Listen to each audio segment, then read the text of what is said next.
প্রত্যেক দিনের এই সাংসারিক কাজগুলো মাঝে মাঝে কিন্তু আমাদের কিরকম একটা একঘেয়ে লাগে, তাই না? মনে হয় সবকিছু থেকে ছুটি নিয়ে অনেক দূরে চলে যাই। কিন্তু যখনই দেখবেন 2-3 দিন গ্যাপ দেওয়া হয়, তখনই এই সংসারের কাজের জন্যই কিন্তু মনটা আকুলি বিকুলি করে, মনে হয় ছুটে যাই সেখানে।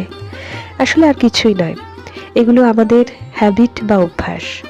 আমরা এমন কিছু কিছু কাজে অভ্যস্ত হয়ে যাই, সেটাই কিন্তু আমাদের শরীর মনকে ভালো রাখতে সাহায্য করে। আর সেই কাজগুলো যদি হঠাৎ করে বন্ধ হয়ে যায়, সাময়িক হয়তো স্বস্তি হয়, আনন্দ হয়, কিন্তু আখেরে লাভ হয় না। সেজন্যই প্রাত্যহিক একটা নিয়মের মধ্যে চললে শরীর মন দুটোই ভালো থাকে। অন্তত আমার ক্ষেত্রে তো এমনটা আমি দেখেছি। যাই হোক, সুপ্রভাত। চলে আসলাম নতুন একটি ভিডিও নিয়ে। একদম সকাল থেকে ভিডিওটা শুরু করেছি। এটা একটা ছুটির দিনের সকাল, রোববারের সকাল। সকালে উঠেই ভাবলাম কেউ যখন ঘুম থেকে ওঠেনি, এই সুযোগে ঘরটা একটু ডাস্টিং করে নেওয়া যাক। রোববারেই আমি সাধারণত এই কাজগুলো করি সকালের দিকে, আর করি হচ্ছে একেবারে মাঝরাতে, বলতে পারেন রাত 11টার পরে। তখন সবাই ঘুমিয়ে পড়ে, যদি শরীর ভালো থাকে তখন একটু ক্লিনিং ডাস্টিং করে নিই। তো আজকে সমস্ত কাঠের যে শোকেসগুলো ছিল সেগুলোকে মুছেছি, পরিষ্কার করেছি, সঙ্গে আর্টিফিশিয়াল পাম গাছটাকেও একটি ঝাড়পোছ করে নিয়েছি।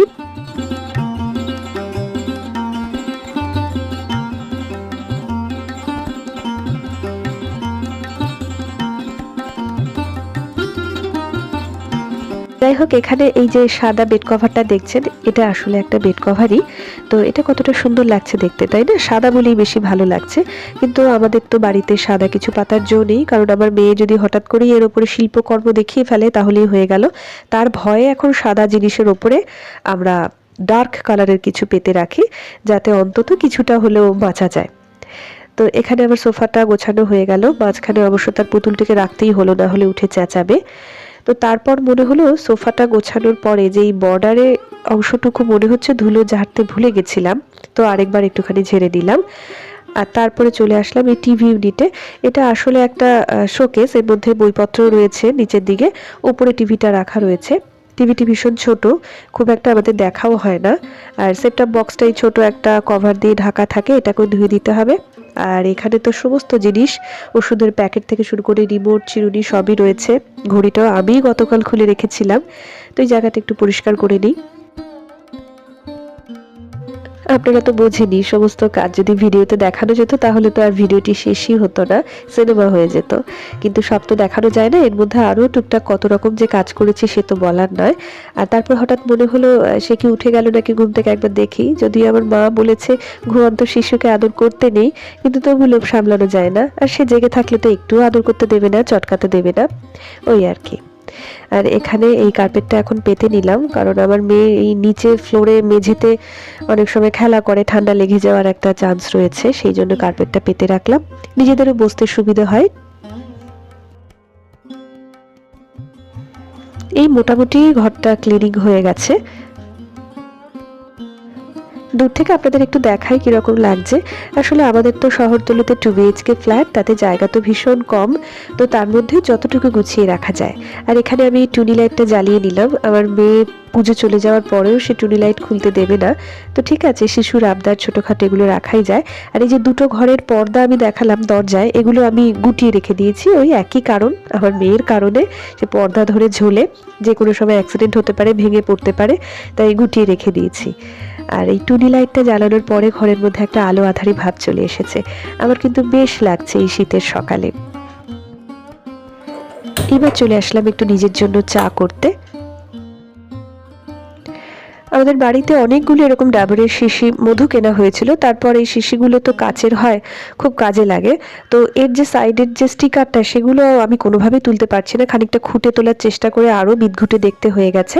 এর মধ্যে আমি আমুলের গুঁড়ো দুধটা রাখি, তো এটা দিয়ে চা বানিয়ে নেব সকালবেলা। একদম ভিডিও শুরুর দিকে আমি আপনাদের দেখিয়েছিলাম, কিন্তু বলতে ভুলে গেছি, একটা স্টিলের বাটিতে খানিকটা পাতা দেখিয়েছিলাম, ওগুলো আসলে ছিল নিম পাতা। আমি ওই মাঝে সাঝে একদম সকালবেলা উঠে কখনো নিম পাতা, কখনো কাঁচা হলুদ কিংবা 1 কোয়া রসুন খাওয়ার চেষ্টা করি। তো আজকে নিম পাতাটা খেয়েছিলাম। আর এগুলো যদি খাওয়া হয় তাহলে যে জিভটা কেমন হয়ে যায়, মুখটা কেমন হয়ে যায়, সে তো আর বলার অপেক্ষা রাখে না। তখন মনে হয় চাটা একটু মিষ্টি দিয়ে খাই। তো চায়ে আমি চিনি দেই না, গুড় দিয়ে খাই। তো তাই করছি। আর একটু আগেই তো বলেছি টুনি জ্বালিয়ে রেখেছি, ঘরটা হালকা আলো হালকা অন্ধকার। তো একা একা বসে এখন চা খাচ্ছি, আর সেই সঙ্গে ভালো মন্দ নানান রকম চিন্তাভাবনা রয়েছে। বেশ কয়েকদিন ধরে শরীরটা খুব একটা ভালো নেই, ওই সিজন চেঞ্জের জন্য যেরকম হয় আর কি, সর্দি কাশি, যদিও সেটা আমার ভুলেই হয়েছে।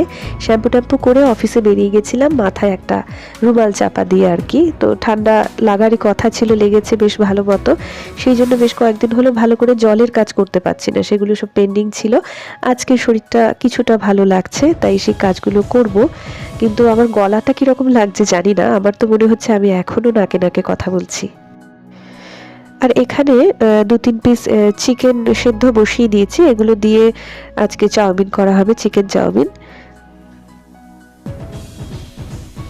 সকালের বাজার চলে এসেছে, তো বাজারে কি কি আছে দেখি। সবজি টবজি যা আছে আছে, এমনি ফ্রিজে অনেক রয়েছে, টুকটাক যেগুলো প্রয়োজন ছিল সেগুলোই বলা হয়েছে। টিস্যু পেপারটা দরকার ছিল, তো টিস্যু পেপার আর সেই সঙ্গে 2টো বিস্কিটের প্যাকেট, ওটস বিস্কিট এগুলো।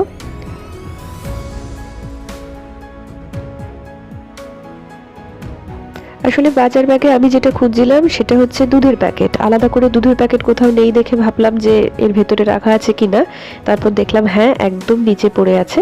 যাই হোক, এটাকে আপাতত বেসিনে ফেলে ভালো করে ধুয়ে পরে জাল দেওয়ার ব্যবস্থা করতে হবে। এই ক্যাবিনেটটা বড় অগোছালো হয়ে রয়েছে, এটা কেন, ওপরের তাকটাও তাই, সময় করে একদিন গোছাতে হবে।